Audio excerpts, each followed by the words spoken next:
The scars started at Tabitha's collarbone and disappeared beneath the high neck of her dress, a network of pale lines that she kept hidden from the world in Red Bluff, California, where the summer heat of 1878 made her layers of clothing nearly unbearable.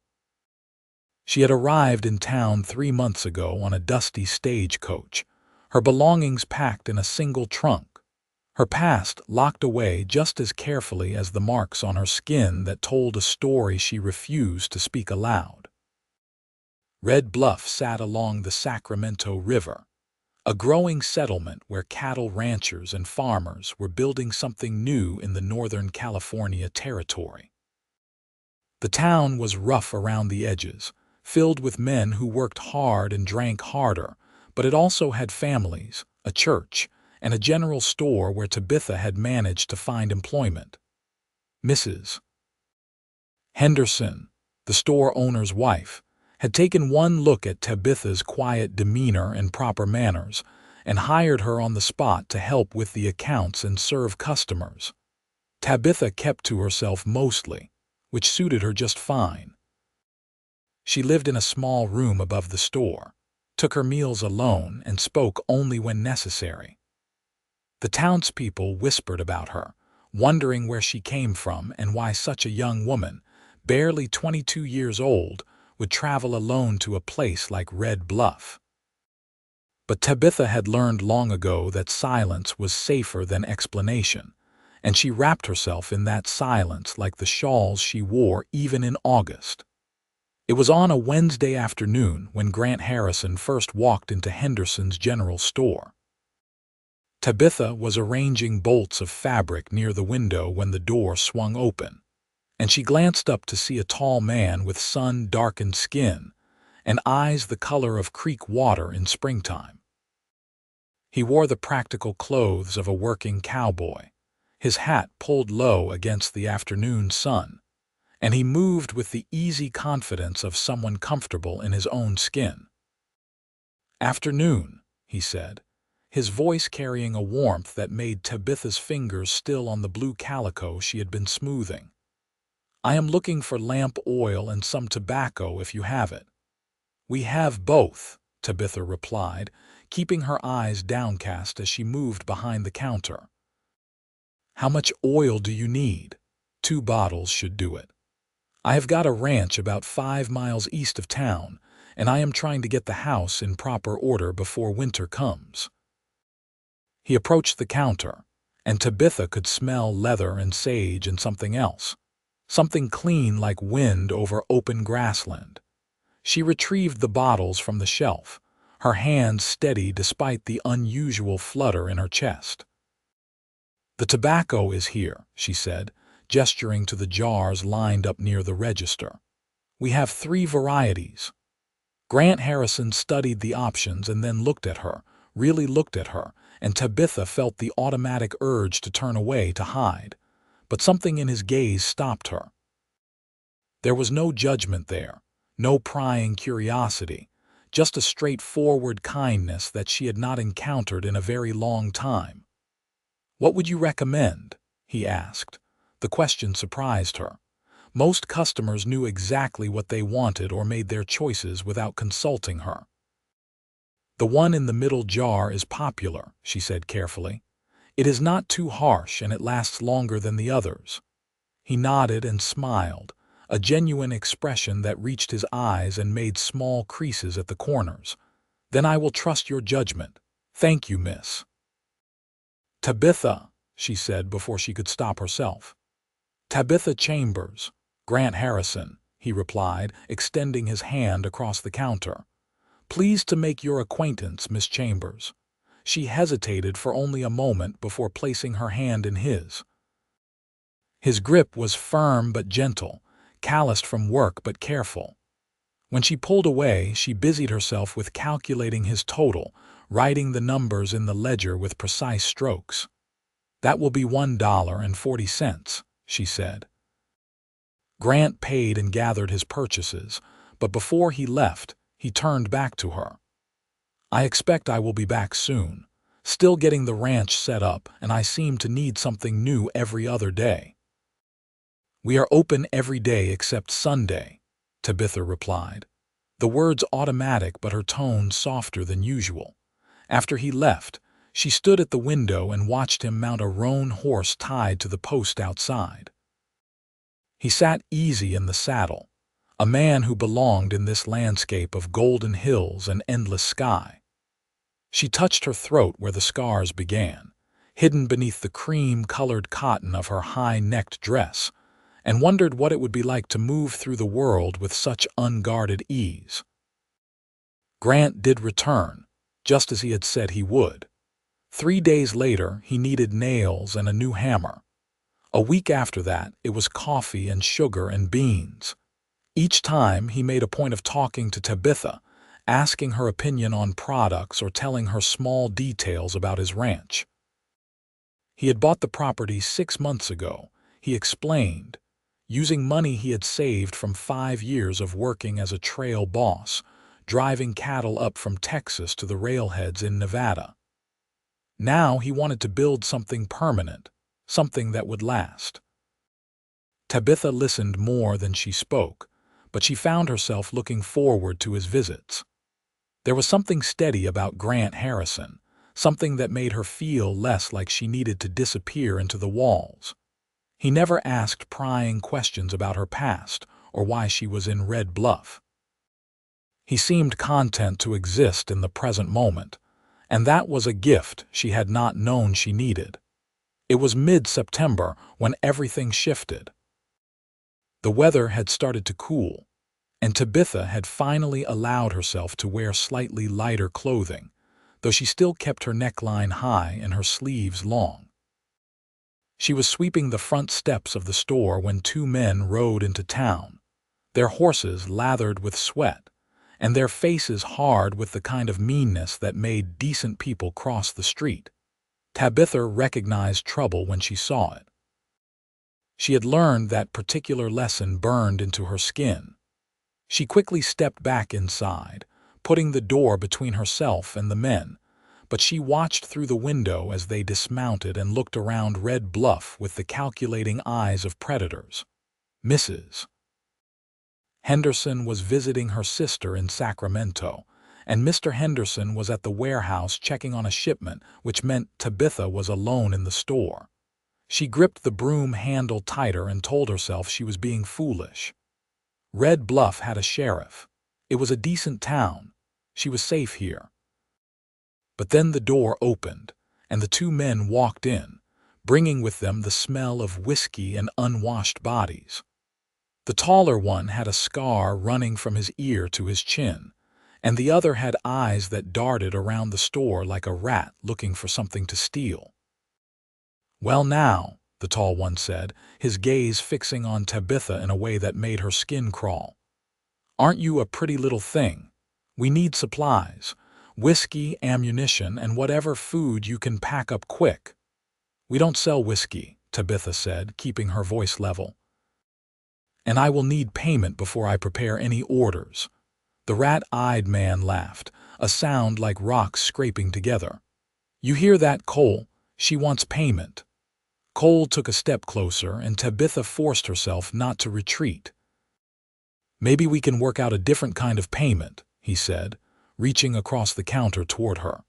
Tabitha jerked back, and her hand knocked against the shelf behind her, sending a jar of peppermint sticks crashing to the floor. The sound was like a gunshot in the quiet store, and Cole's expression darkened. "Now that wasn't very friendly," he growled. The door opened again, and Tabitha's heart lurched with relief when she saw Grant Harrison step inside. He took in the scene with one quick glance, his easy demeanor shifting into something altogether different. He moved with deliberate purpose, placing himself between Tabitha and the 2 men. "Gentlemen," Grant said, and there was iron beneath the politeness. "Is there a problem here?" Cole sized Grant up, clearly trying to decide if he was worth the trouble. "No problem, friend. Just trying to get some supplies." "Then I suggest you state your order, pay Miss Chambers, and be on your way," Grant replied. His hand rested casually near his hip, where Tabitha could see the handle of a revolver. The tension in the room stretched tight as a wire. Tabitha held her breath, remembering other moments of violence, other times when men had decided what they wanted was worth taking. But then rat eyes tugged on Cole's sleeve. "Come on," he muttered. "There is a saloon down the street. We can get what we need there." Cole stared at Grant for another long moment before he finally nodded.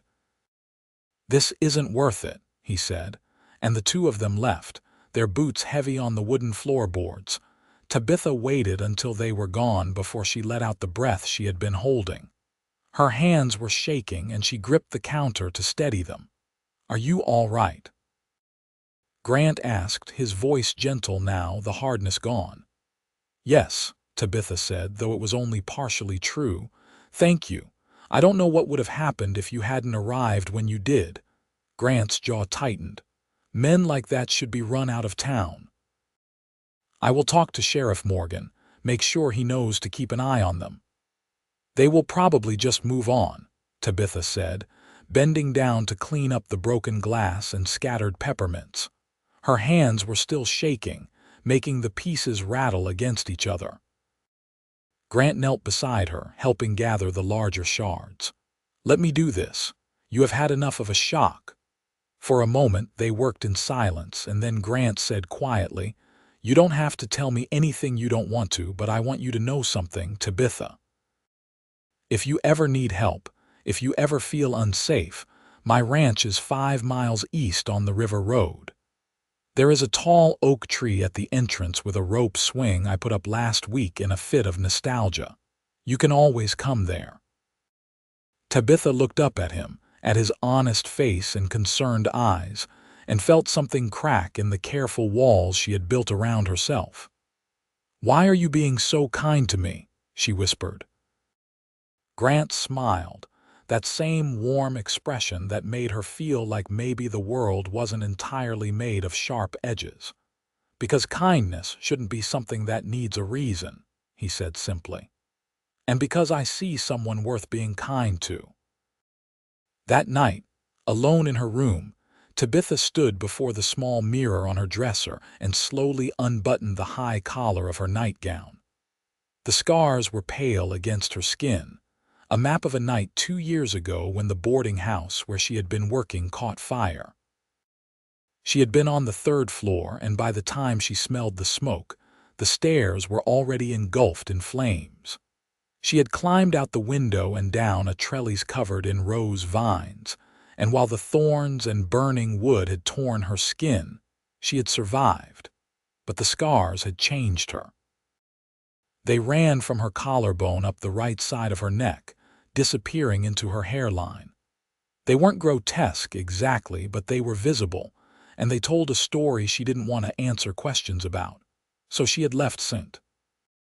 Louis, left behind the pitying looks and the whispered comments, and come to California hoping to disappear. She traced one of the lines with her finger, remembering Grant's words. Kindness shouldn't need a reason. It was such a simple idea, but in her experience, kindness always came with expectations, with strings attached. Yet Grant had asked for nothing. He had simply helped her and then offered continued protection without any suggestion that she owed him something in return. Maybe, she thought as she buttoned her nightgown back up, maybe not everyone was like the people from her past. Maybe some people really were just good. The next time Grant came to the store, it was to invite her to dinner.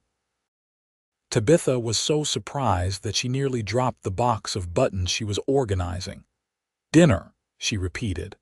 "At my ranch," Grant clarified. "Nothing fancy, just a meal and maybe some conversation. I have been working on the house and I would like to show someone what I have accomplished. Besides, I make a decent stew and I have been eating alone for too long." Tabitha's first instinct was to refuse. Accepting such an invitation felt dangerous, like opening a door she had nailed shut. But she looked at Grant's hopeful expression and found herself saying, "When?" "Sunday afternoon, if that suits you. I could pick you up after church if you attend, or any time that works for your schedule." "I don't go to church," Tabitha admitted, "but Sunday afternoon would be fine. I could borrow Mrs. Henderson's wagon." "No need," Grant said quickly.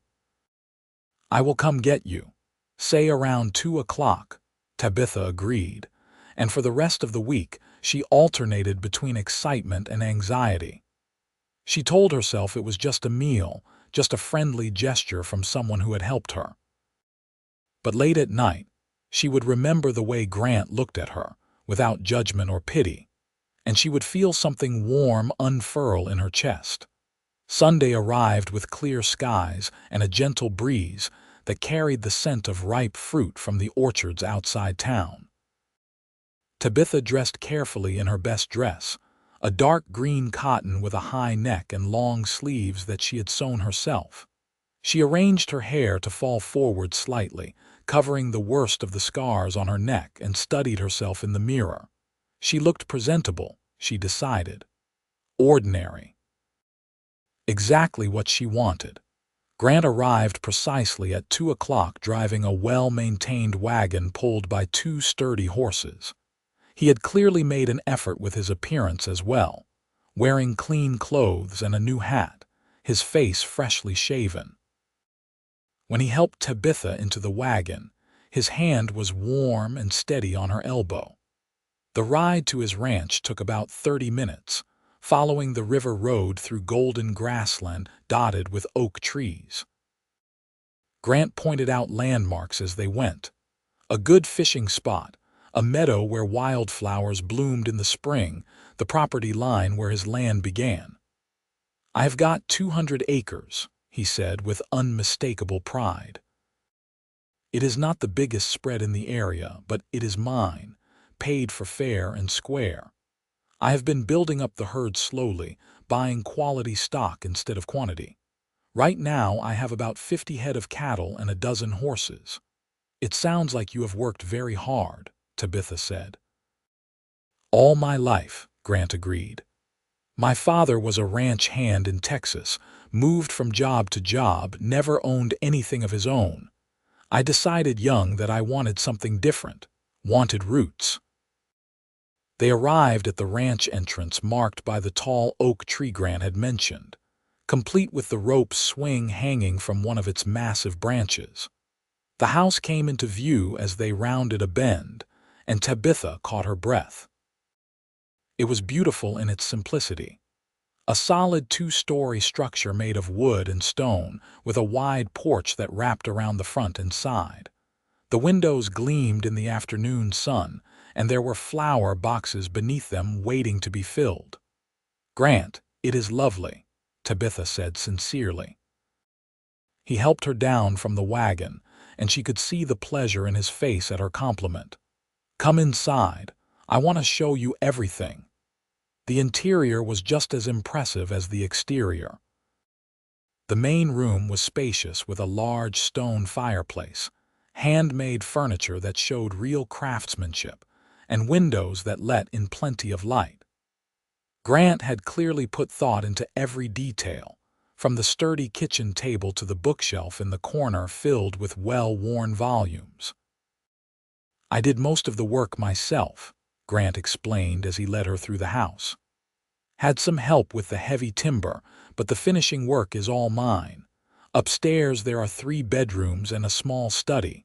I am still furnishing those, but the bones are good." "It is a real home," Tabitha said, running her hand along the smooth wood of the stair railing. "You should be very proud." They ended up back in the kitchen, where Grant had a pot of stew simmering on the stove and fresh bread cooling on the counter. He served them both generous portions, and they sat at the table eating and talking as the afternoon light slanted through the windows. Tabitha found herself relaxing in a way she hadn't in months. Grant was easy to talk to, sharing stories about his years on the cattle drives, the characters he had met, the challenges of bringing hundreds of ornery longhorns across rivers and through dust storms. He had a gift for storytelling, painting vivid pictures with his words, and Tabitha laughed more during that meal than she had in 2 years. "What about you?" Grant asked eventually, pushing his empty bowl aside. "What brought you to Red Bluff?" Tabitha's laughter died and she felt the familiar tightening in her chest. "I needed a fresh start," she said carefully. Grant nodded, not pushing for more. "California is a good place for that. Lots of folks here are running from something or towards something. Sometimes both." "What are you running toward?" Tabitha asked, deflecting the attention back to him. "A future," Grant said simply. "A place where I belong, maybe someday a family if I am lucky enough to find the right person to share it with." The words hung in the air between them, weighted with meaning. Tabitha looked down at her hands, at the thin white scar across her knuckles from the same night that had marked her throat and chest. She wanted to tell him everything, to explain why she kept herself so carefully hidden, but the words wouldn't come. "Tabitha," Grant said gently. When she looked up, his green eyes were kind. "I don't need to know your past. I am more interested in your present and maybe, if you will let me, your future." "You don't know what you are saying," Tabitha whispered. "I know exactly what I am saying. I have been coming to that store for weeks now, making up excuses to buy things I don't really need, just so I could talk to you. I see the way you are careful with people, the way you keep yourself apart, and I understand it. Life has a way of teaching us to protect ourselves. But I also see your kindness, your intelligence, the way you bite your lip when you are concentrating on the ledgers. I see you, Tabitha Chambers, and I like what I see." Tabitha felt tears prick at her eyes. "There are things about me, things that might change your mind." "Then tell me," Grant said.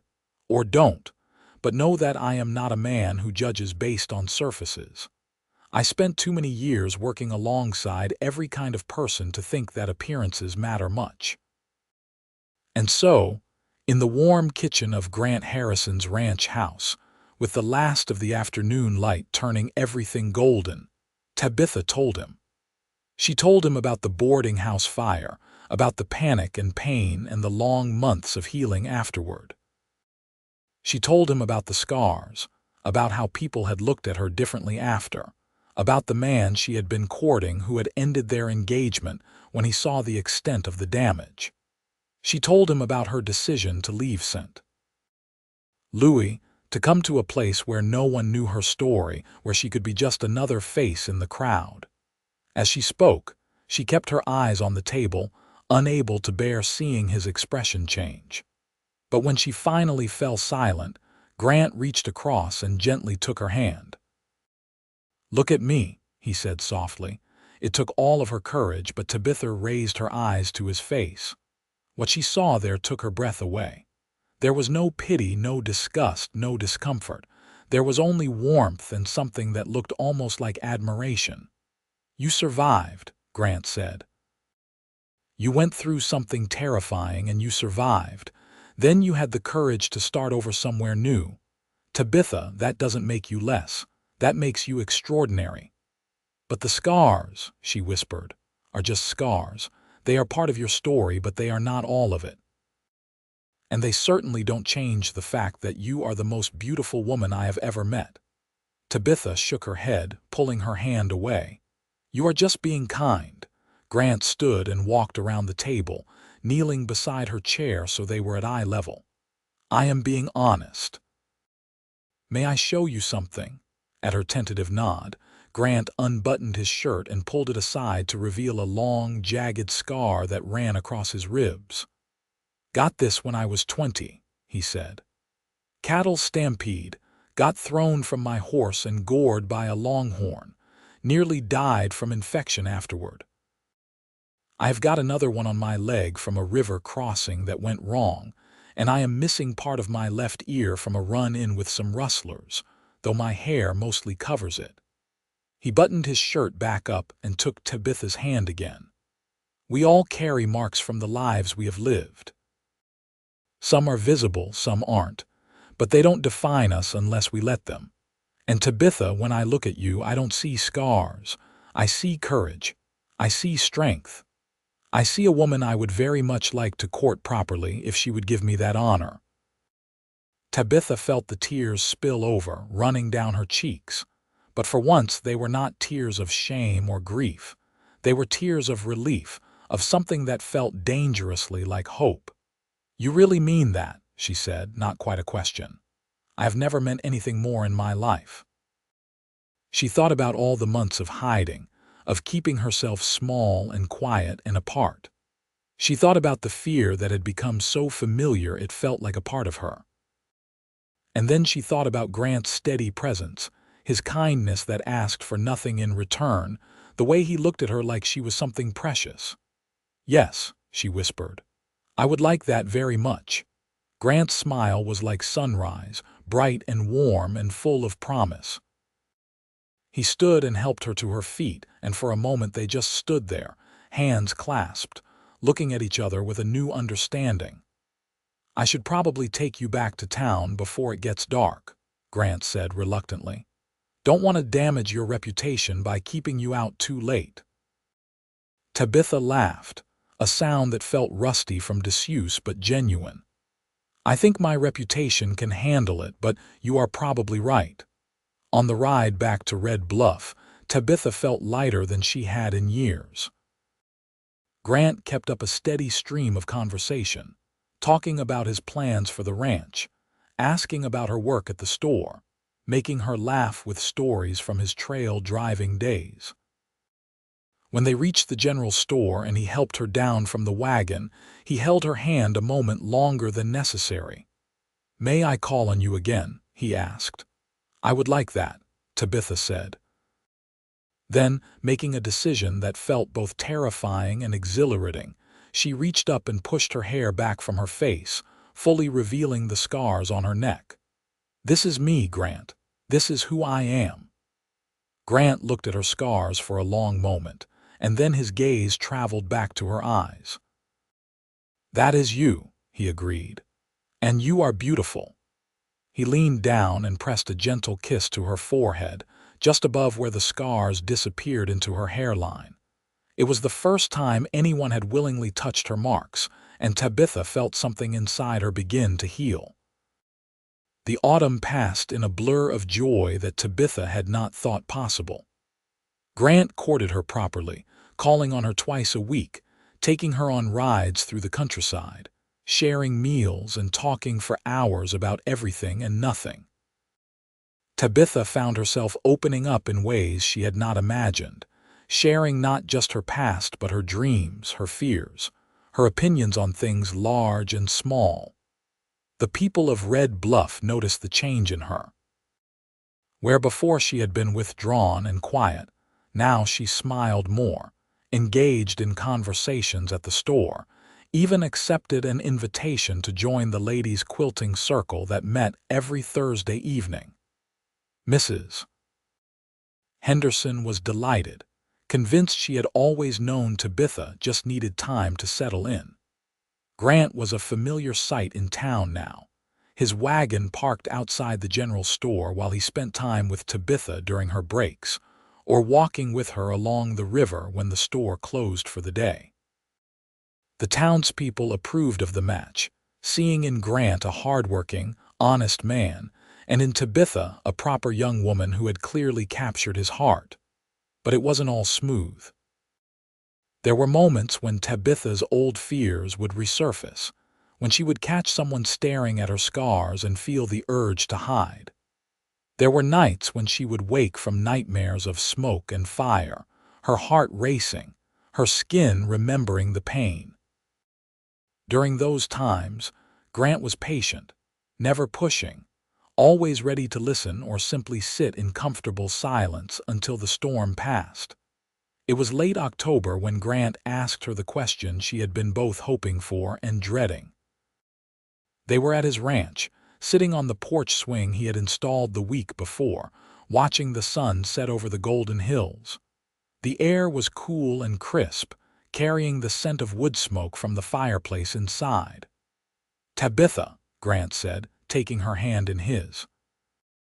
"I need to ask you something important." Her heart began to beat faster. "What is it?" "I love you," he said simply. "I think I have loved you since that first day in the store when you recommended the tobacco and looked at me like you weren't sure if you should trust me. I love your strength and your kindness and your laugh.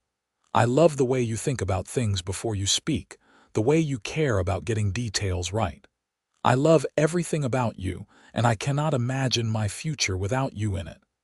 Tabitha felt tears gathering in her eyes. "Grant, I love you too, so much it frightens me sometimes." "Then marry me," Grant said. "Be my wife. Help me turn this house into a home. Build a life with me here, a life where we don't have to hide or be afraid, just us being honest and real and together." It was everything she wanted and everything that terrified her. "Are you sure?" she whispered. "People will talk. They will wonder why you chose someone like me when you could have anyone." Grant squeezed her hand. "Let them talk. I don't care about anyone's opinion but yours. The only question that matters is whether you want this, whether you want me." Tabitha looked at him, at his honest face and hopeful eyes, and knew that her answer was the easiest thing in the world. "Yes," she said. "Yes, I will marry you."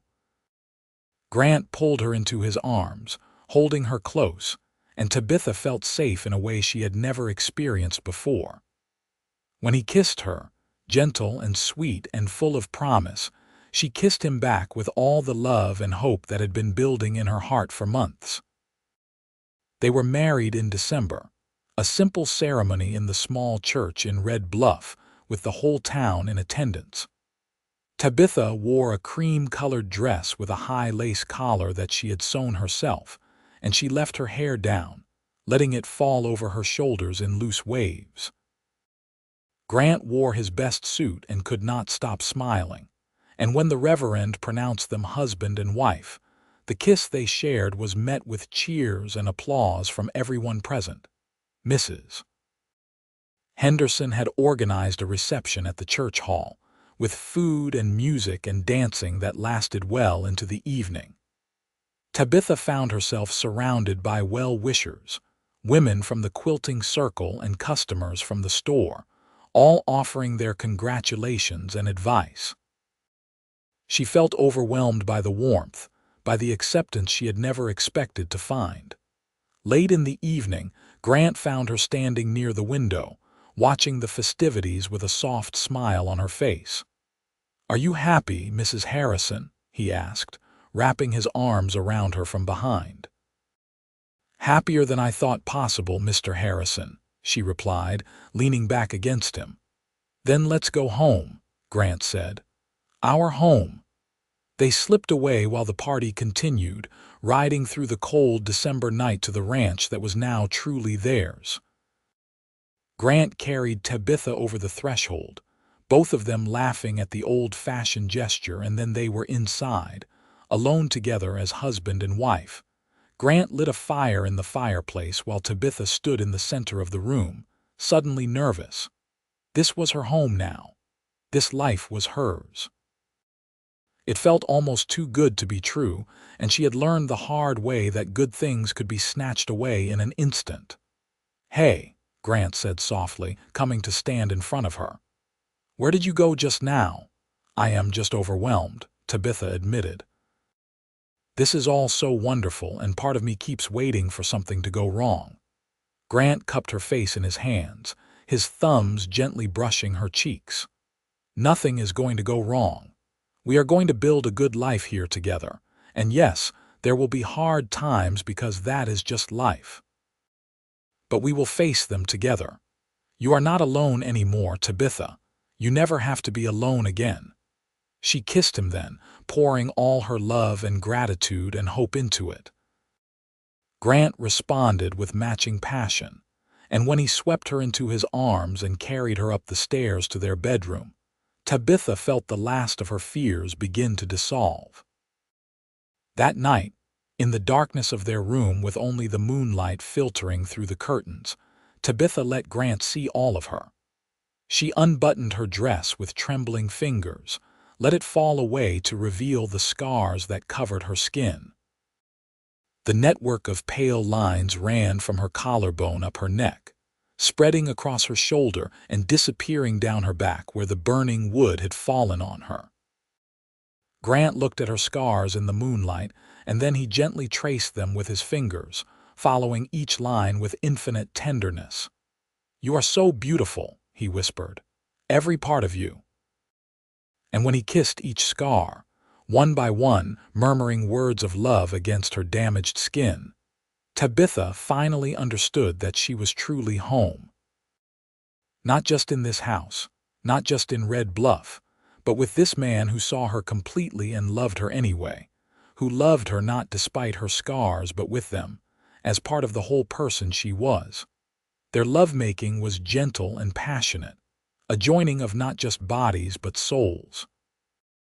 Afterward, wrapped in Grant's arms with her head resting on his chest, listening to the steady beat of his heart, Tabitha felt peace settle over her like a blanket. "Thank you," she whispered into the darkness. "For what?" Grant asked, his fingers trailing through her hair. "For seeing me. For loving me. For giving me a future I didn't think I could have."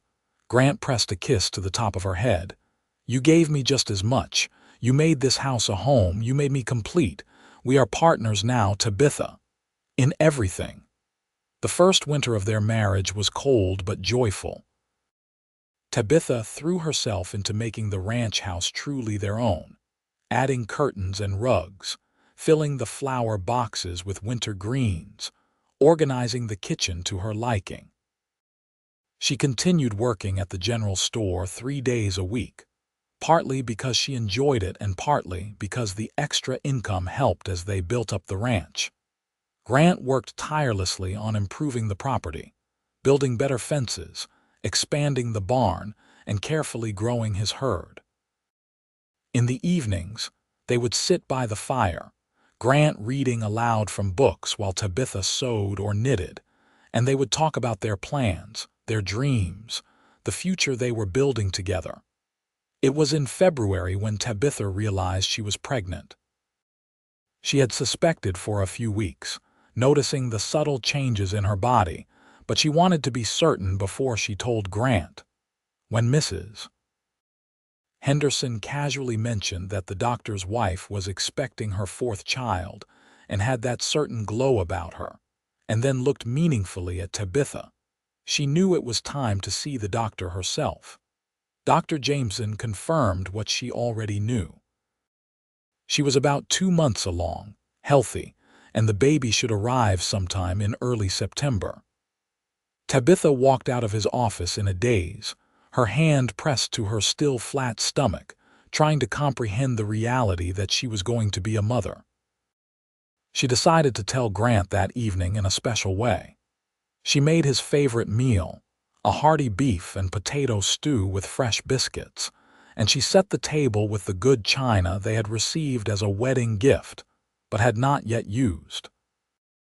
When Grant came in from the barn, tired and dusty from a long day's work, he stopped in surprise at the sight of the nicely set table and the good smells coming from the kitchen.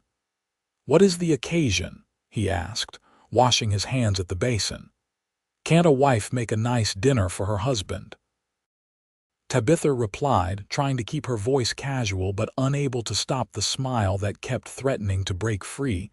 Grant studied her face, his eyes narrowing slightly.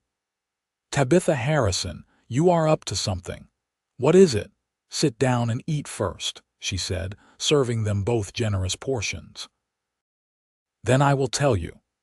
Grant made a show of eating quickly, shoveling food into his mouth while Tabitha laughed and told him to slow down. But she could see the curiosity and anticipation in his eyes, and she loved him even more for his boyish eagerness. Finally, when they had both finished eating and Grant looked like he might explode from suspense, Tabitha reached across the table and took his hand. "I went to see Dr. Jameson today," she said. Alarm flashed across Grant's face. "Are you all right? Are you sick?" "No, nothing like that," Tabitha said quickly.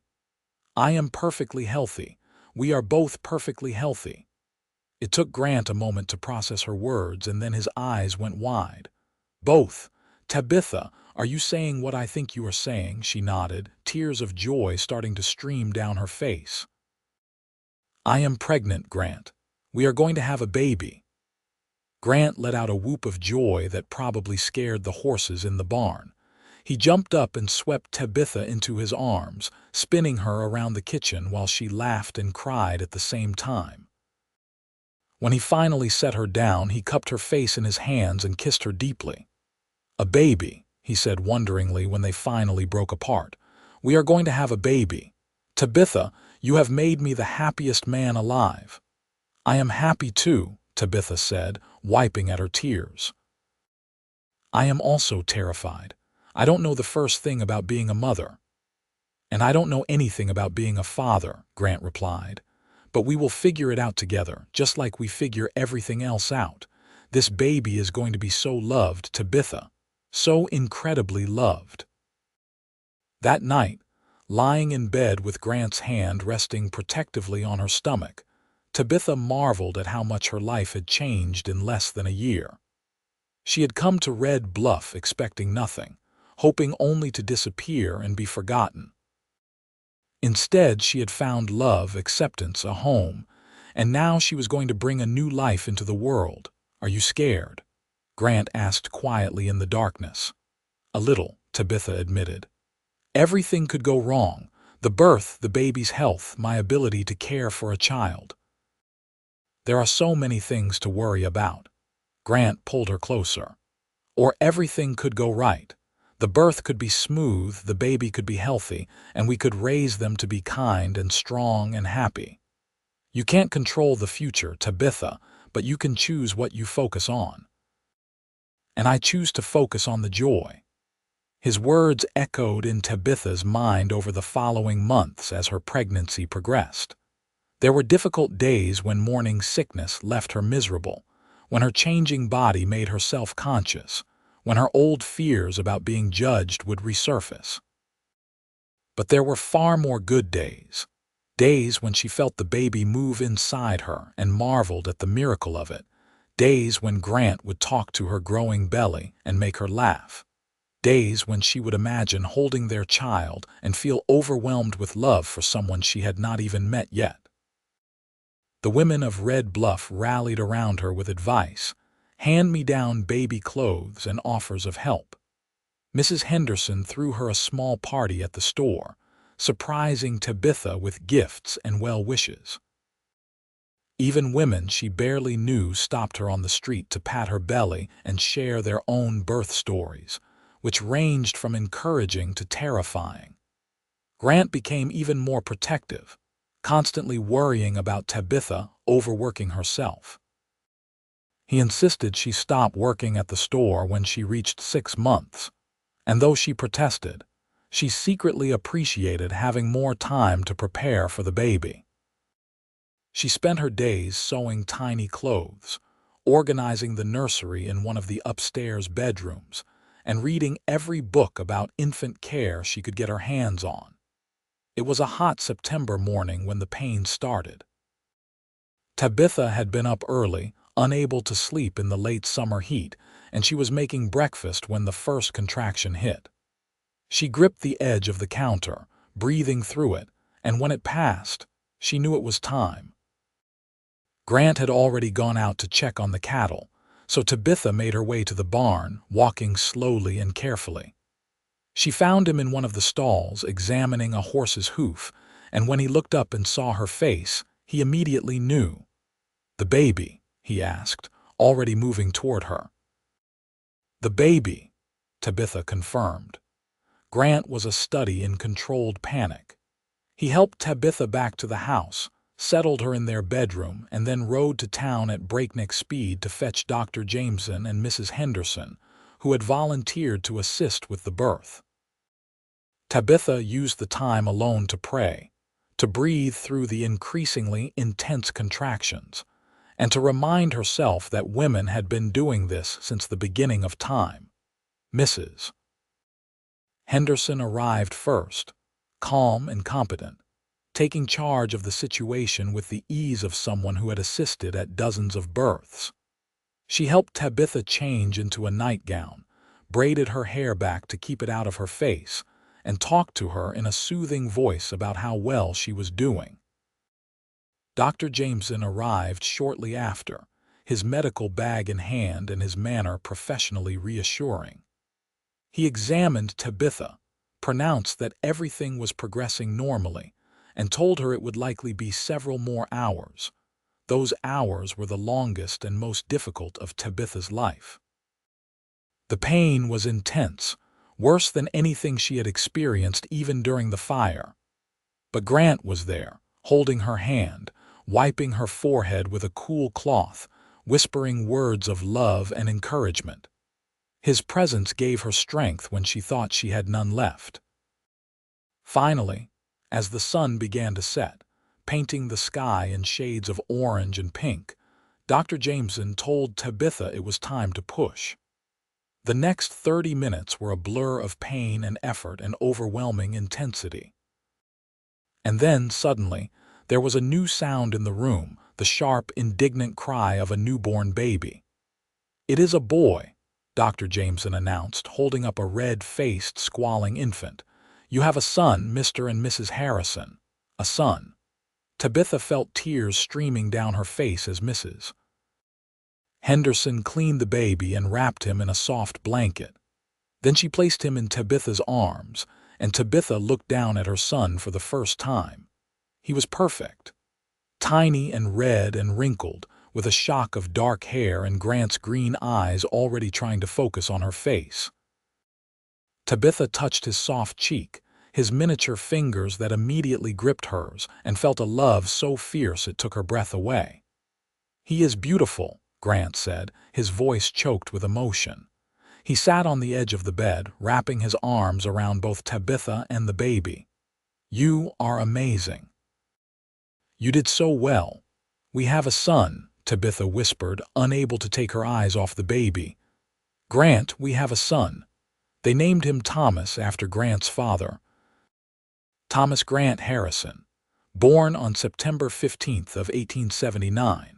Weighing 7 pounds and already showing signs of his father's strong will by the way he objected to being swaddled. The first weeks with a newborn were exhausting and overwhelming. Thomas needed to be fed every few hours, day and night, and Tabitha found herself in a perpetual state of tiredness. But there was also profound joy in those small, quiet moments when she would hold her son, watch him sleep, marvel at the miracle of his existence.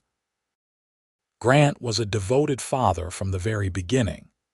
He would wake with Tabitha for the nighttime feedings, changing Thomas's diaper and bringing him to his mother, then walking him around the room until he fell back asleep.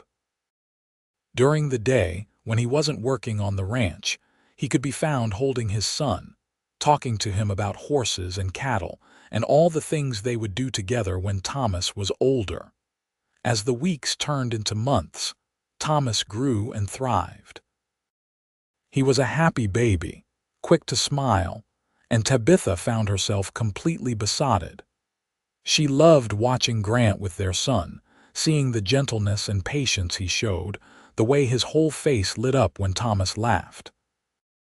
It was in January, when Thomas was 4 months old, that Tabitha realized how completely her life had transformed. She was in the kitchen, Thomas in a basket on the table where she could see him while she worked, when she caught sight of her reflection in the window glass. She had rolled up her sleeves to wash dishes, and her scars were visible on her forearms. But for the first time when she looked at them, she didn't feel shame or the need to hide. They were just part of her story, and that story had led her here to this life, this family, this joy. "I love you," she said to Grant that evening as they sat by the fire, Thomas asleep in his cradle nearby. "I don't think I say it enough, but I love you so much." Grant looked up from the piece of leather he was working into a bridle. "I love you too. What brought this on?" "I was just thinking about how different my life is now from what I thought it would be. I spent so long trying to hide, trying to make myself small and invisible. And then you saw me anyway. You saw past all my walls and defenses and fear, and you loved me. You gave me all of this. She gestured around the room, encompassing the house, the baby, the life they had built. Grant set aside his work and came to sit beside her, taking her hand. "You gave me just as much. Before I met you, I had a house and a ranch, but I didn't have a home. I didn't have someone to share my days with, someone to dream with. You made everything mean something, Tabitha. You and Thomas, you are my whole world." She leaned her head on his shoulder, watching the firelight dance across the room.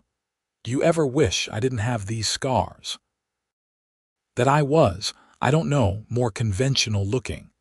Grant was quiet for a moment, and Tabitha felt a flutter of anxiety. But then he lifted her hand to his lips and kissed the scar on her knuckles. "Your scars are part of you, and I love every part of you. But Tabitha, you have to understand something. I don't see you and think about your scars. I see you and think about how lucky I am. I see your beautiful face, your kind eyes, your smile that makes my whole day better. I see the mother of my child, the partner I chose to build a life with, the woman who makes me want to be better. The scars, they are just lines on skin. They don't define you unless you let them." "I think I am finally starting to believe that," Tabitha said softly. "It took a long time, but I am finally starting to see myself the way you see me." "Good," Grant said, kissing her temple. "Because I see someone extraordinary." The years that followed were full and rich. Thomas grew into a sturdy, cheerful toddler who loved following his father around the ranch, getting underfoot and asking endless questions. When he was 2, Tabitha found herself pregnant again, and in the spring of 1882, she gave birth to a daughter they named Grace Elizabeth Harrison. Grace was a serious baby, watching the world with solemn dark eyes and making her opinions known with forceful cries. Thomas was fascinated by his baby sister, constantly wanting to hold her and show her his toys. Tabitha and Grant navigated the chaos of having 2 young children with humor and patience, learning as they went and supporting each other through the sleepless nights and overwhelming days. The ranch prospered as Grant's careful management and hard work paid off.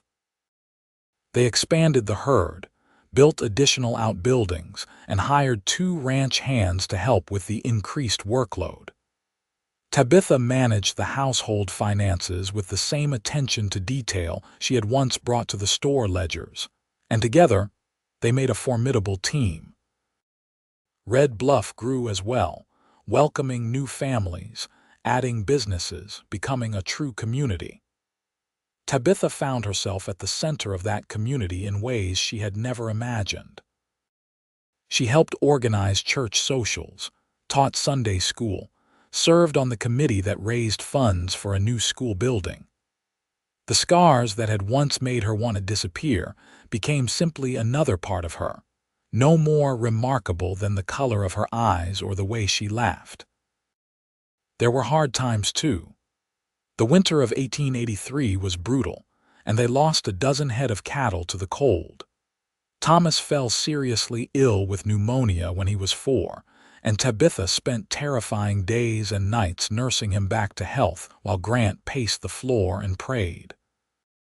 Grace turned out to have her mother's stubborn streak and her father's determination, a combination that led to some spectacular battles of will.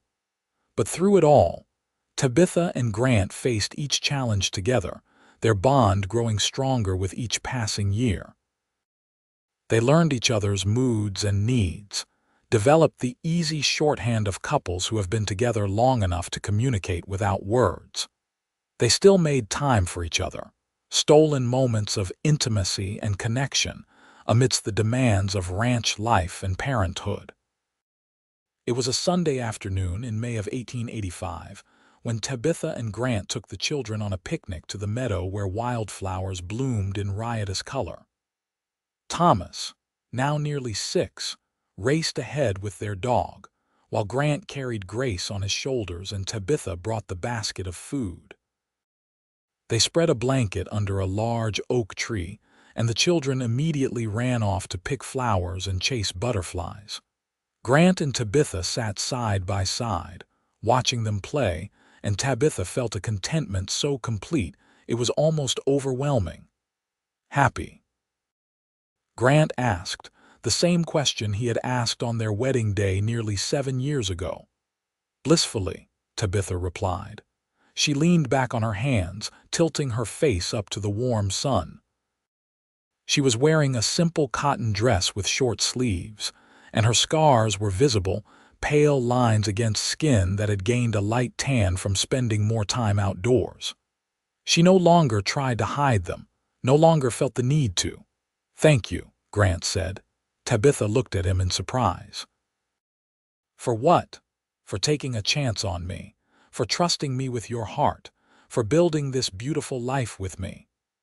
He gestured to their children, laughing as they wove flower crowns from the colorful blooms.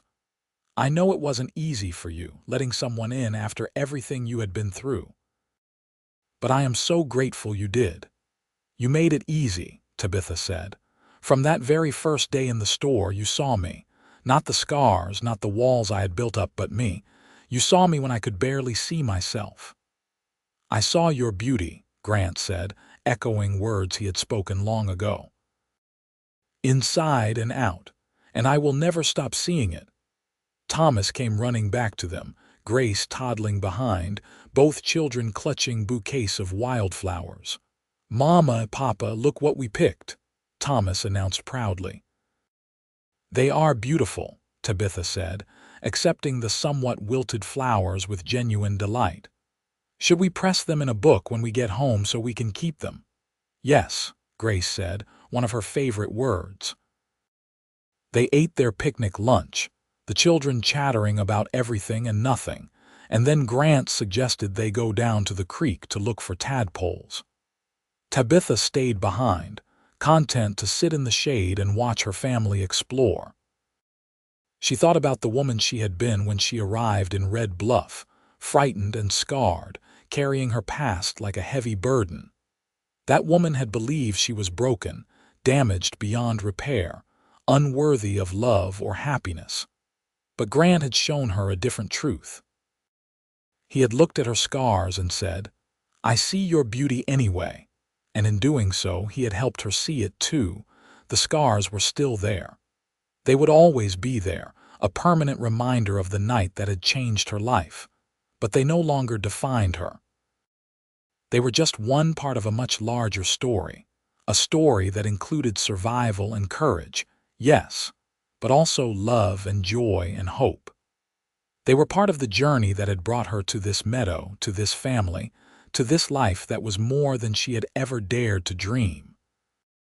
That evening, after the children were bathed and tucked into bed, Grant and Tabitha sat on their porch swing, watching the stars emerge in the darkening sky. The air was warm and sweet with the scent of the roses that now grew beside the porch, and somewhere in the distance, a nightbird called. "Tell me what you are thinking," Grant said, his arm around Tabitha's shoulders, pulling her close. "I am thinking about how grateful I am," Tabitha said.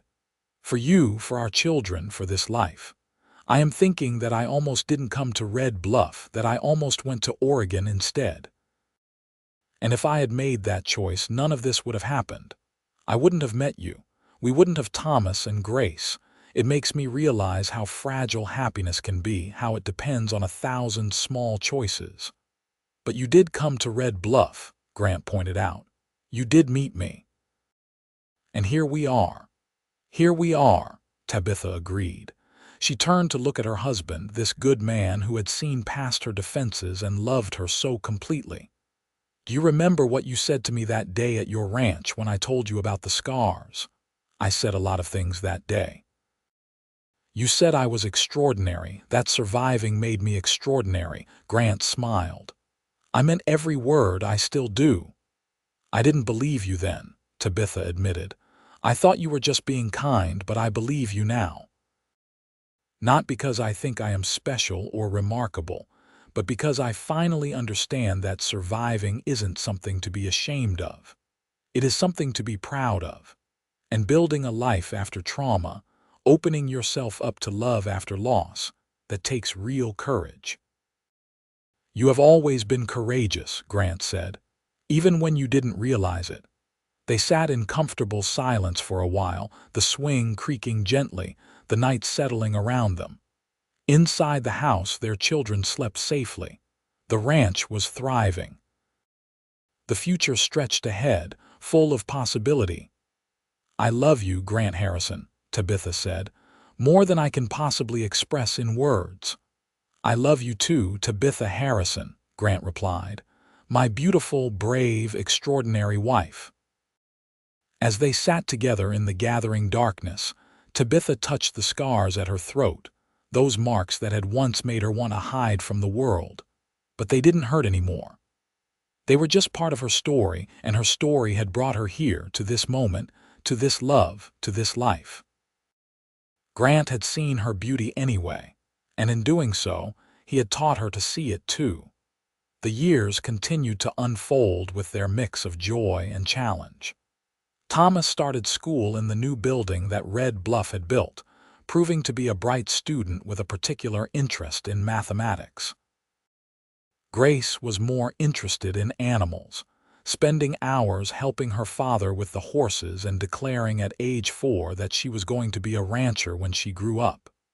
In 1887, Tabitha discovered she was pregnant again, much to everyone's surprise. She was 31 now, and she had assumed her family was complete. But when Samuel James Harrison was born that December, a healthy baby boy with his mother's dark hair and his father's smile, Tabitha marveled at the unexpected blessing. Thomas and Grace were old enough to be genuinely helpful with the new baby, and they doted on their little brother. Thomas would read to him from his school books, and Grace would sing him songs she made up, usually about horses and cattle. Grant joked that they were raising the next generation of ranchers, and Tabitha couldn't help but feel proud at the thought. The ranch continued to prosper. Grant's reputation for quality stock spread throughout the region, and buyers came from as far as Sacramento to purchase his cattle and horses. He hired more help, built a proper foreman's house for his lead ranch hand, and expanded their acreage by purchasing the neighboring property when it came up for sale. Tabitha found fulfillment in her roles as wife, mother, and community member. She no longer worked at the general store, but she helped Mrs. Henderson occasionally during busy seasons, and she had become the person people came to when they needed help managing household accounts or writing important letters. She organized the annual church bazaar, taught the older children in Sunday school, and opened her home for quilting circles and ladies' teas. But her favorite times were still the quiet evenings with Grant, after the children were asleep, when they could sit together and talk about their days, their dreams, their observations about the world. These conversations ranged from practical discussions about ranch business to philosophical debates about the changing times they lived in, from silly jokes that made them laugh like youngsters to serious conversations about how to raise their children to be good people. It was during one of these evening conversations in the spring of 1890 that Thomas came down from his room where he was supposed to be sleeping.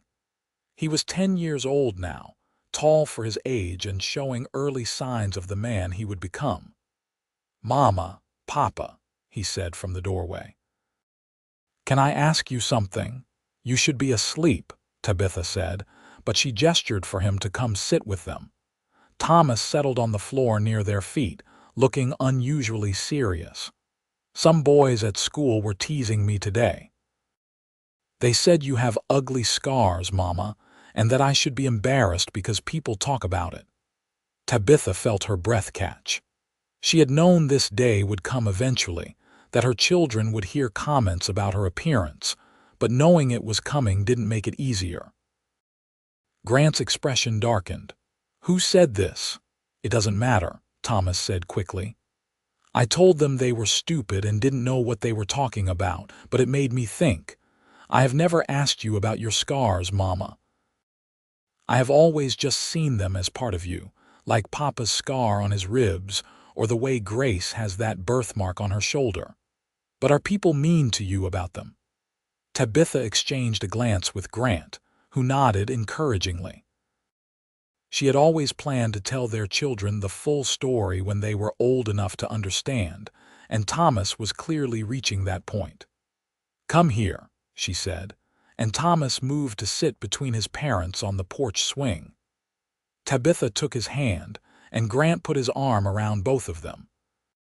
"When I was 20 years old," Tabitha began, "I was living in a city called St. Louis, working at a boarding house. One night, there was a terrible fire. I was trapped on the 3rd floor, and the only way out was to climb down through rose vines and past burning wood. I got these scars that night from the thorns and the fire. They hurt terribly at the time, and they took a long time to heal." Thomas listened intently, his young face serious. "Were you scared?" "I was terrified," Tabitha admitted, "but I was also determined to survive, and I did survive, Thomas. These scars are proof of that.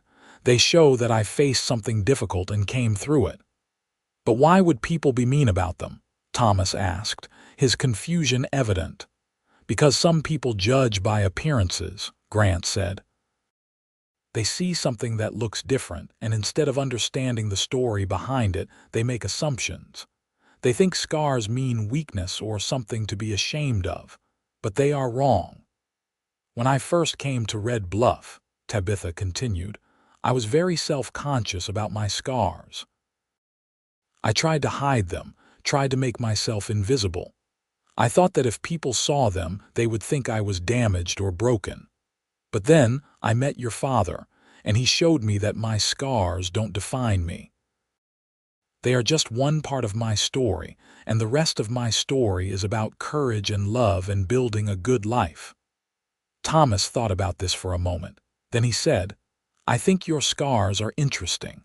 They show that you are brave, and I think you are beautiful, Mama. You are the most beautiful mother of all my friends." Tabitha felt tears sting her eyes. She pulled Thomas into a tight hug, overwhelmed by his simple, wholehearted acceptance.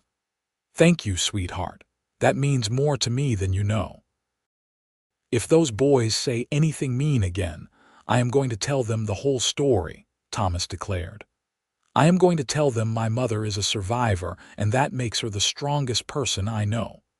"You are a good son," Grant said, ruffling Thomas's hair. "But you don't have to fight other people's battles. Your mother is strong enough to handle a few ignorant comments." "I know," Thomas said, "but I still want people to know the truth. Is that okay, Mama?" "That is more than okay," Tabitha said. "You can tell anyone who asks." "I am not ashamed of my scars anymore, Thomas. It took me a long time to get to this place, but I finally understand that they are just part of who I am. And who I am is someone who survived, who built a beautiful life, who has a wonderful family. The scars don't take away from that. If anything, they add to it." Thomas hugged her again and then went back to bed, satisfied with the conversation.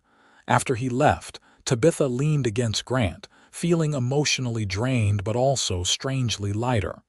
"He is a good boy," she said. "He is," Grant agreed. "He gets that from his mother."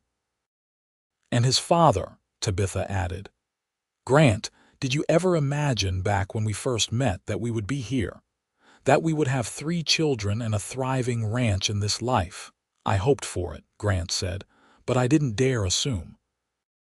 I just knew that I wanted to spend my life with you, whatever that life looked like. Everything else has been a blessing beyond measure." As the years continued to pass, Tabitha watched her children grow and flourish. Thomas developed into a responsible young man with his father's work ethic and his mother's attention to detail. He talked about going to university to study agriculture, wanting to bring new techniques and knowledge back to the ranch.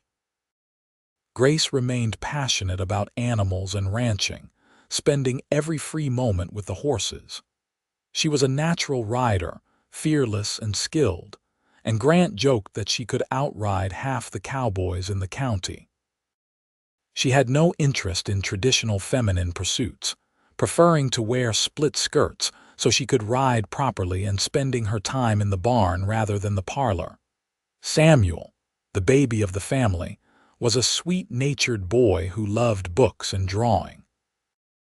He was content to spend hours sketching the ranch, the animals, the landscape around them. Tabitha would often find his drawings tucked into her sewing basket or left on Grant's desk, small gifts of love from their youngest child.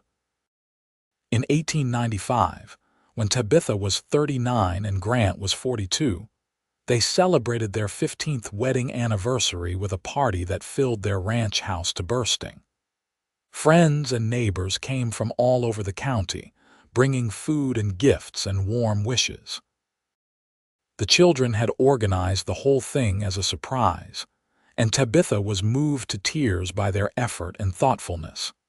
As the evening wound down and guests began to leave, Tabitha stood on the porch with Grant, watching the sun set over their land.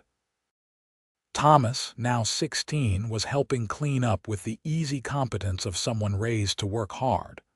Grace, at 13, was putting the horses away for the night. Samuel, 8 years old, had fallen asleep on the sofa, exhausted from the excitement. 15 years, Tabitha said wonderingly. It feels like both forever and no time at all. Best 15 years of my life, Grant said, pulling her close. And I am looking forward to the next 15 and the 15 after that, Tabitha laughed. We will be ancient by then. We will be together, Grant corrected. That is all that matters. She looked up at her husband, at the gray starting to show at his temples, and the lines around his eyes that came from squinting at the sun and from laughter.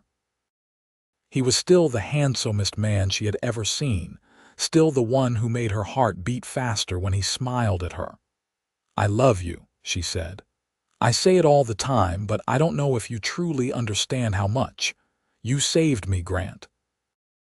You saw me when I was trying so hard to be invisible, and you made me believe I was worth seeing. Grant cupped her face in his hands, his touch gentle and familiar. You saved yourself, Tabitha. You had the courage to survive, to start over, to open your heart again. All I did was love you, and that was the easiest thing I have ever done. He kissed her then, soft and sweet, a kiss that held 15 years of love and partnership and devotion. When they broke apart, Tabitha rested her head on his shoulder and looked out at the ranch they had built together, at the life they had created. The scars on her neck and chest were still there, faded now but permanent. She wore her hair up in a simple style, no longer trying to hide them. Sometimes she would catch people staring, see the questions in their eyes, but it didn't bother her anymore. She knew her worth, knew her story, knew that she was loved completely and unconditionally. She thought about that terrified young woman who had arrived in Red Bluff 17 years ago, carrying nothing but a trunk and a heart full of fear.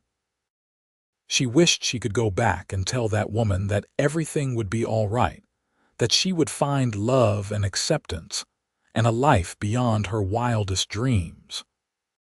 She wished she could tell her that the scars that seemed so defining, so limiting, would eventually become just one small part of a much larger, richer story. But maybe that younger self needed to live through every moment, every fear and doubt and small victory, to become the woman standing here now. Maybe the journey was just as important as the destination. What are you thinking about? Grant asked, the question familiar after so many years together. I am thinking about how grateful I am, Tabitha said. For you, for our children, for this life. I am thinking that snow used to hide my scars, but you saw my beauty anyway, and in seeing it, you helped me see it too. Grant smiled, that warm expression that still made her feel like the most treasured woman in the world. Your beauty was always there, Tabitha, inside and out. I just had the privilege of being the one to remind you.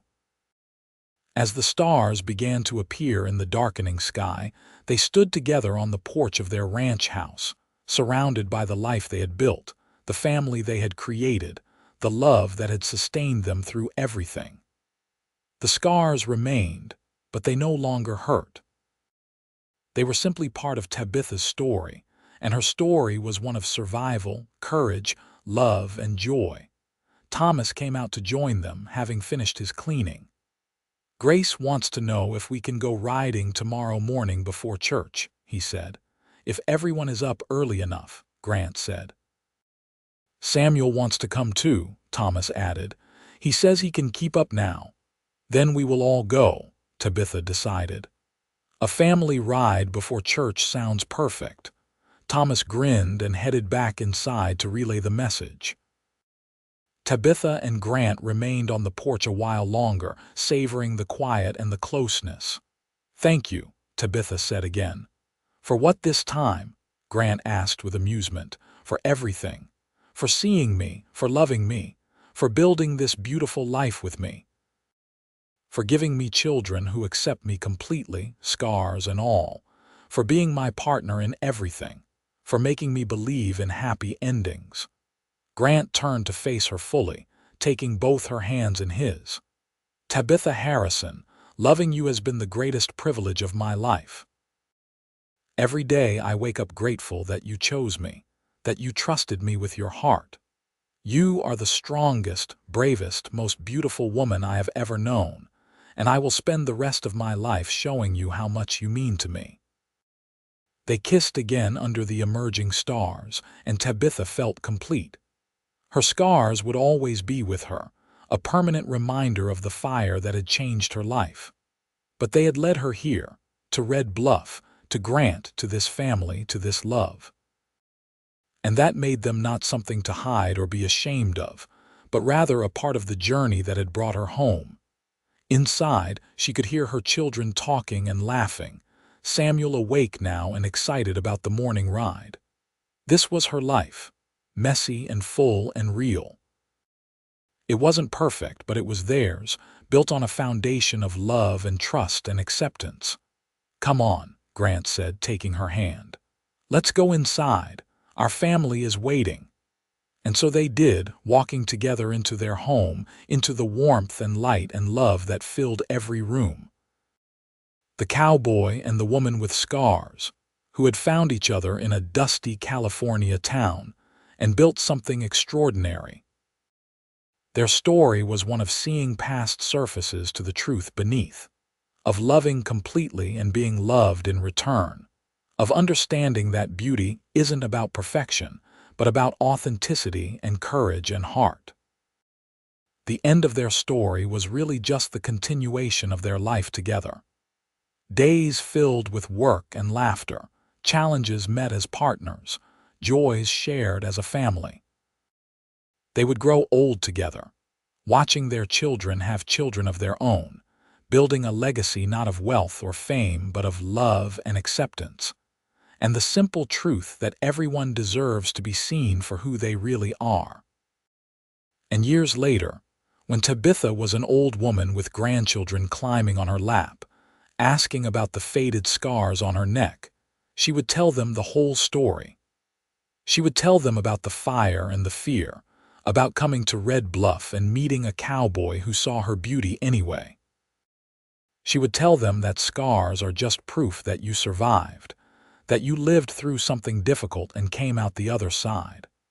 And she would tell them, with absolute certainty, that being seen and loved for who you truly are is the greatest gift anyone can receive.